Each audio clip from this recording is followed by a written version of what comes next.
ಪ್ರತಿಧ್ವನಿ ಕನ್ನಡ, ಪ್ರತಿಯೊಬ್ಬ ಕನ್ನಡಿಗನ ಧ್ವನಿ. ಲಕ್ಷ್ಮೀ ಸೊರಟೂರ ಕುಟುಂಬಕ್ಕೆ ಆತ್ಮಸ್ಥೈರ್ಯ ತುಂಬಿದ ಮುಳುಗುಂದ ಪಟ್ಟಣದ ಮಹಿಳಾ ಸಂಘಟನೆಗಳು. ಹೌದು, ಇತ್ತೀಚೆಗೆ ಹುಬ್ಬಳ್ಳಿಯಲ್ಲಿ ಜರುಗಿದ ಅಂಜಲಿ ಹತ್ಯೆಗೆ ಸಂಬಂಧಿಸಿದ ಆರೋಪಿಯಿಂದ ಹಲ್ಲೆಗೊಳಗಾದ ಮುಳುಗುಂದ ಪಟ್ಟಣದ ಚಿಂದಿಪೇಟೆ ಓಣಿಯ ಲಕ್ಷ್ಮೀ ಮಹಾಂತೇಶ ಸೊರಟೂರ ಕುಟುಂಬಕ್ಕೆ ಮುಳುಗುಂದ ಪಟ್ಟಣದ ಜಿಜಾಮಾತಾ ಟ್ರಸ್ಟ್ ಹಾಗೂ ಅನ್ನಪೂರ್ಣೇಶ್ವರಿ ಮಹಿಳಾ ಸಂಘದ ಸದಸ್ಯರು ಲಕ್ಷ್ಮೀ ಸೊರಟೂರ ಕುಟುಂಬಕ್ಕೆ ಭೇಟಿ ನೀಡಿ ಸಾಂತ್ವನ ಹೇಳಿ ಆತ್ಮಸ್ಥೈರ್ಯ ತುಂಬುವ ಕೆಲಸ ಮಾಡಿದರು. ಇನ್ನು ಇದೇ ಸಂದರ್ಭದಲ್ಲಿ ಗೀತಾ ಜಾಧವ್ ಅವರು ಮಾತನಾಡಿ, ಲಕ್ಷ್ಮೀ ಅವರ ಕುಟುಂಬ ಬಡತನದಲ್ಲಿದ್ದು ನಿತ್ಯ ಕೂಲಿ ಕೆಲಸ ಮಾಡಿ ಜೀವನ ಸಾಗಿಸುತ್ತಿದ್ದಾರೆ. ಇದೇ ಸಂದರ್ಭದಲ್ಲಿ ಲಕ್ಷ್ಮೀ ಅವರ ಕುಟುಂಬ ರೈಲಿನಲ್ಲಿ ಪ್ರಯಾಣಿಸುವಾಗ ಅಂಜಲಿ ಹತ್ಯೆಗೈದ ಆರೋಪಿ ಲಕ್ಷ್ಮೀ ಅವರ ಮೇಲೆ ಏಕಾಏಕಿ ದಾಳಿ ಮಾಡಿದ್ದರಿಂದ ಗಾಯಗೊಂಡ ಲಕ್ಷ್ಮೀ ಅವರು ಹೆಚ್ಚಿನ ಚಿಕಿತ್ಸೆಗಾಗಿ 1.5 ಲಕ್ಷ ರೂಪಾಯಿ ಖರ್ಚು ಮಾಡಿದ್ದು, ಈ ವೆಚ್ಚವನ್ನು ಸರ್ಕಾರ ಕೂಡಲೇ ಭರಿಸಬೇಕು, ಜೊತೆಗೆ ಸಹಾಯ ಮಾಡಲು ಮುಂದಾಗಬೇಕು ಎಂದರು. ಈ ಸಂದರ್ಭದಲ್ಲಿ ಅಕ್ಕಮ್ಮ ನೀಲಗುಂದ್, ರೇಣುಕಾ ಜಾಧವ್, ಶಾಂತವ್ವ ಹಿರೇಮಠ್, ಶೈಲಾ ಆರೇರ್, ಯಲ್ಲಮ್ಮ ಮರಾಠಿ, ನಿರ್ಮಲಾ ಜಾಧವ್, ಲಕ್ಷ್ಮೀ ಜಾಧವ್, ರೇಣುಕಾ ಜಾಧವ್ ಹಾಗೂ ಕುಟುಂಬದ ಸರ್ವ ಸದಸ್ಯರು ಉಪಸ್ಥಿತರಿದ್ದರು.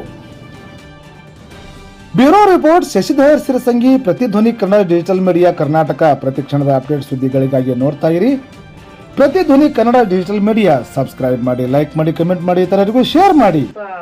ನಾವಿಲ್ಲಿ ಲಕ್ಷ್ಮೀ ಸೊರಟೂರ್ ಅವ್ರಿಗೆ ಟ್ರೈನ್ ಮುಖಾಂತರ ಏನೋ ಒಂದು ಹಲ್ಲೆಗೊಳಗಾದ ಅಭ್ಯರ್ಥಿನ ಅನ್ನಪೂರ್ಣೇಶ್ವರಿ ಸಂಘ ಹಾಗೂ ಜಿಜಾಮಾತಾ ಸಂಘ ಹಾಗೂ ಉನ್ನತಿ ಟ್ರಸ್ಟ್ ಮಹಿಳಾ ಎಲ್ಲ ಸದಸ್ಯರ ಪರವಾಗಿ ಅವರ ಆರೋಗ್ಯ ವಿಚಾರಿಸಲು ಬಂದಿದ್ದೀವಿ. ನಮ್ಮ ಕೈಯಲ್ಲಿ ಅಲ್ಪ ಸಹಾಯನ ನಾವು ಅವ್ರಿಗೆ ಮಾಡಿಕೊಡ್ಬೇಕಂತ ಹೇಳಿ ಇವತ್ತಿನ ದಿವಸ ಅವ್ರ ಮನೆಗೆ ಅವರ ಆರೋಗ್ಯ ಯೋಗಕ್ಷೇಮ ವಿಚಾರಿಸಲು ಬಂದಿದ್ದೀವಿ.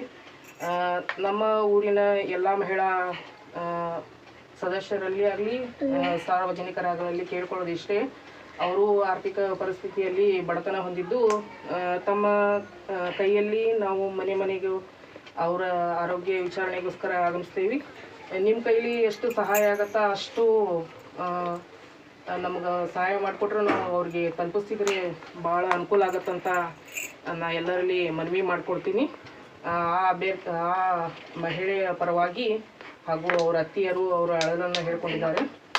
ನಾವೆಲ್ಲರೂ ನಮ್ಮ ಕೈಲಿ ಮಾನವೀಯತೆ ದೃಷ್ಟಿಯಿಂದ ಅಲ್ಪ ಸಹಾಯ ಆದರೂ ಮುಟ್ಟಿಸಿ ಅವರಿಗೆ ತಲುಪಿಸಿ ಮಾನವೀಯತೆಯಿಂದ ಮೆರೆಯೋಣ ಅಂತ ಹೇಳಿ ನಿಮ್ಮೆಲ್ಲರೇ ಮನವಿ ಮಾಡ್ಕೊಳ್ತೀನಿ. ನಮಸ್ಕಾರ.